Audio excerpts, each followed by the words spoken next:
సరిగ్గా 12 ఏళ్ల క్రితం అంటే 2014 మార్చి 14న వైజాగ్ సభతో జనసేన పార్టీ ప్రస్థానం ప్రారంభమైంది. ప్రతి ఏటా మార్చి 14న జనసేన పార్టీ ఆవిర్భావ దినోత్సవాన్ని ఘనంగా సెలబ్రేట్ చేస్తారు. కానీ ఈ ఏడాది ఎండల తీవ్రత కారణంగా ఈ కార్యక్రమాన్ని రద్దు చేశారు. ఆవిర్భావ దినోత్సవ వేడుకలను జిల్లా, నగర, మండల స్థాయిల్లో ఎక్కడికక్కడ నిర్వహించుకోవాలని పార్టీ శ్రేణులను ఆదేశించారు అధినేత పవన్ కళ్యాణ్. ఆంధ్ర రాజకీయాల్లోనే కాదు, దేశ రాజకీయాల్లో కూడా ఒక ప్రభంజనం జనసేన పార్టీ. తమకు పదవులు కాదు ముఖ్యం, ప్రజలు అంటూ ఉంటారు పవన్ కళ్యాణ్. అందుకే 2014 ఎన్నికల్లో టీడీపీ, బీజేపీ కూటమికి బయట నుంచి మద్దతు ఇచ్చారు. ఆ తర్వాత ఏ పదవి కూడా ఆశించలేదు. 2019లో సింగిల్గా పోటీ చేశారు. అనుకున్నది జరగలేదు. అయినా ఎక్కడా తగ్గలేదు Pawan Kalyan. Failures are the stepping stones to success అనుకున్నారు. 2019-24ల మధ్య 5 ఏళ్ల పాటు జనసేన పార్టీ అత్యంత క్లిష్ట పరిస్థితులను ఎదుర్కొంది. అధినేత పవన్ను వైసీపీ నేతలంతా మానసిక అత్యాచారానికి పాల్పడిన ఓపికగా భరించారు. జనసేన కార్యకర్తల మీద, వీర మహిళల మీద కక్షపూరితంగా వ్యవహరించారు వైసీపీ నేతలు. జగన్ డైరెక్షన్లో బోరుగడ్డ, శ్రీరెడ్డి, పోసాని లాంటి పేడ్ ఆర్టిస్టులు పవన్ కుటుంబాన్ని రోడ్డుపైకి తెచ్చే ప్రయత్నం చేశారు. అసభ్య పదజాలంతో విరుచుకుపడ్డారు. రోజులు ఒకేలా ఉండవు కదా, కర్మ ఫలితం ఎవరైనా అనుభవించక తప్పదు కదా. రాజకీయాల్లో ఏదైనా సాధ్యమే.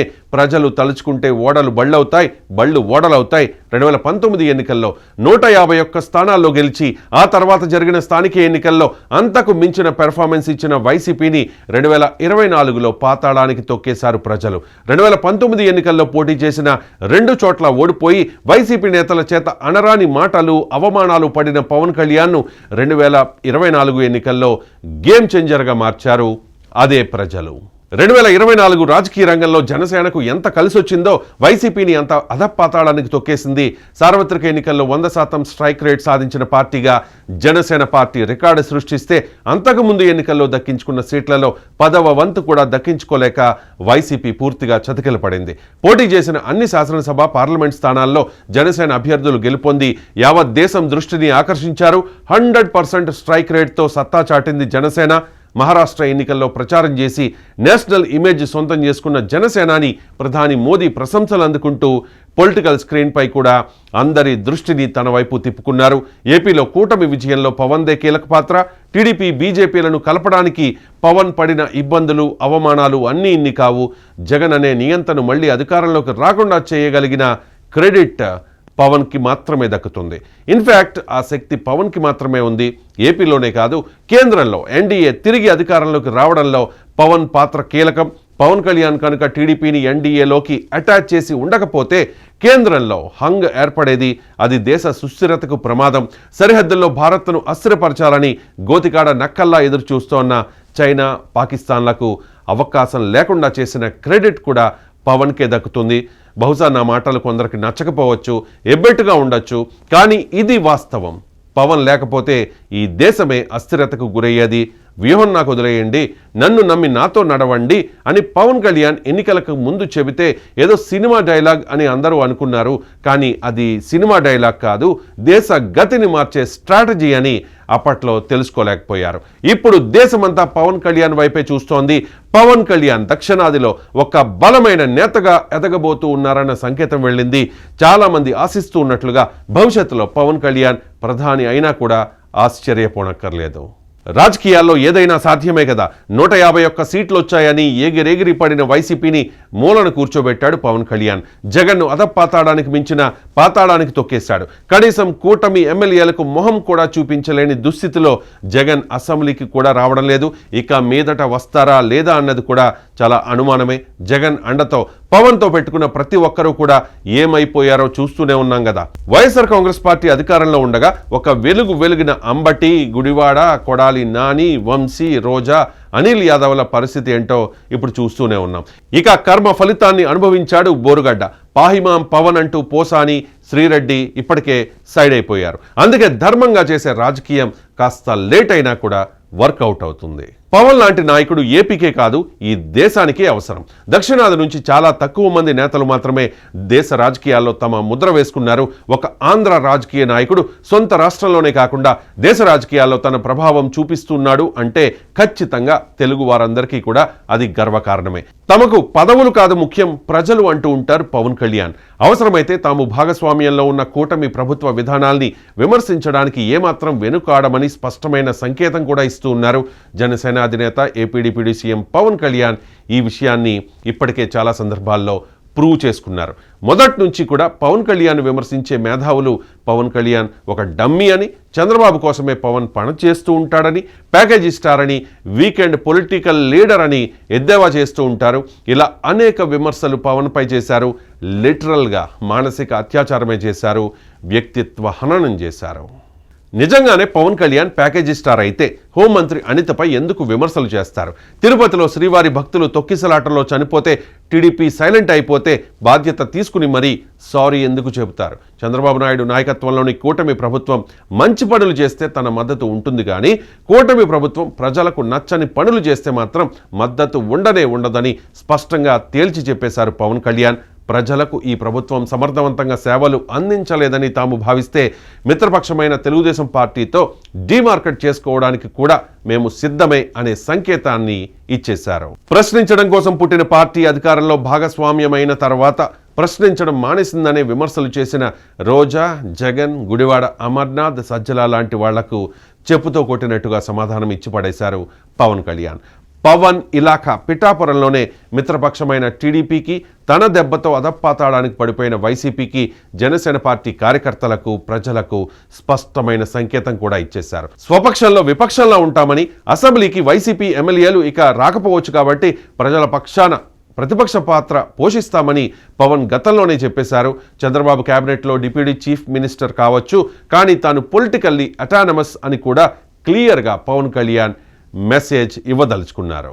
చాలా మంది ఒక అభిప్రాయానికి రావచ్చు, పవన్ కళ్యాణ్కి ఆవేశం ఎక్కువ, ఆలోచన తక్కువ అని. కానీ పవన్ కళ్యాణ్ పొలిటికల్ జర్నీని జాగ్రత్తగా పరిశీలిస్తే ఎక్కడ తగ్గాలో అక్కడ తగ్గుతూ ఉన్నారు, ఎక్కడ ఏం మాట్లాడాలో అక్కడ అది మాట్లాడుతూ ఉన్నారు.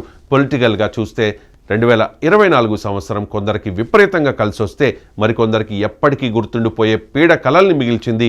అహంకారంతో వ్యవహరిస్తే ఎలా ఉంటుందో ప్రజలు వైసీపీ నాయకులకు రుచి చూపించారు. వైసీపీ ఏకపక్ష నిర్ణయాలు, అరాచక పాలనకు ప్రజలు పూర్తి స్థాయిలో చెక్ పెట్టారు. 151 సీట్లతో అధికారంలోకి వచ్చిన వైసీపీని 11 సీట్లకు పరిమితం చేసి కనీసం ప్రతిపక్ష హోదా కూడా లేకుండా దెబ్బ కొట్టారు. 2014లో పార్టీని పెట్టినప్పటికీ ఆ ఎన్నికల్లో కూటమి విజయానికి ప్రచారం చేసిన పవన్ కళ్యాణ్ పోటీకి దూరంగా ఉన్నారు. 2019లో తొలిసారి ప్రత్యక్ష ఎన్నికల్లో ఒంటరిగా పోటీ చేసిన జనసేన కేవలం 1 సీటును మాత్రమే గెలుచుకుంది. జనసేననైతే పోటీ చేసిన గాజువాక, భీమవరం ఇలా 2 చోట్ల కూడా ఓడిపోయారు. అదే జనసేన 2024లో పోటీ చేసిన 21 శాసనసభ, 2 పార్లమెంట్ స్థానాల్లో గెలుపొంది 100% స్ట్రైక్ రేట్ సాధించింది. 2024 ఎన్నికల తర్వాత జనసేన పార్టీ ఉండదని, పవన్ కళ్యాణ్ రాజకీయాలకు పనికిరారంటూ ఎంతో మంది ఎన్నో విమర్శలు చేసినా ఆయన పట్టించుకోలేదు. Package star, part time politician, weekend leader అని పదే వైసీపీ నేతలు అటాక్ చేస్తూ ఉన్నా కూడా పవన్ కళ్యాణ్ లైట్ తీసుకున్నారు. ఆంధ్రప్రదేశ్ రాజకీయాలపై అవగాహన పెంచుకున్నారు. ఏ విధమైన వ్యూహాలతో ముందుకెళ్లాలో సరిగ్గా అంచనా వేయగలిగారు.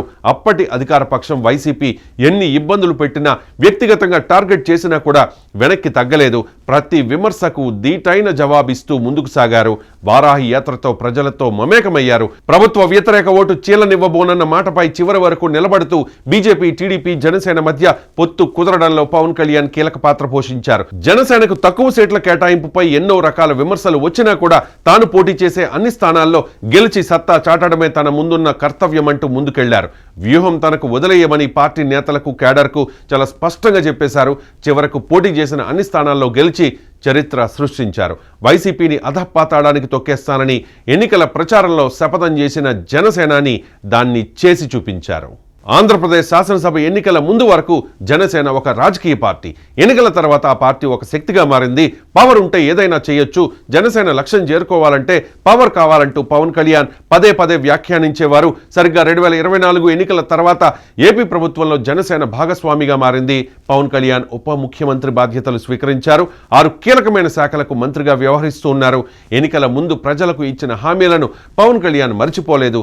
అధికారంలో ఉన్నా లేకపోయినా తాను ప్రజా సేవకుడినేనంటూ ముందుకు సాగారు. ప్రభుత్వ పరంగా తీసుకునే నిర్ణయాల్లో ఎక్కడా తొందరపాటు చూపించకుండా నిదానంగా ముందుకెళుతూ అందుబాటులో ఉన్న వనరులతో ఏ విధంగా అభివృద్ధి చేయగలమో ప్రణాళికలు రచించుకుంటూ ముందుకెళుతూ ఉన్నారు. తనకు ఇష్టమైన గ్రామీణాభివృద్ధి, పంచాయతీరాజ్ శాఖల బాధ్యతలను నిర్వర్తిస్తూ రాష్ట్రంలో తనదైన మార్కు పాలనను ప్రజలకు చూపించేందుకు పవన్ కళ్యాణ్ ప్రయత్నిస్తూ ఉన్నారు.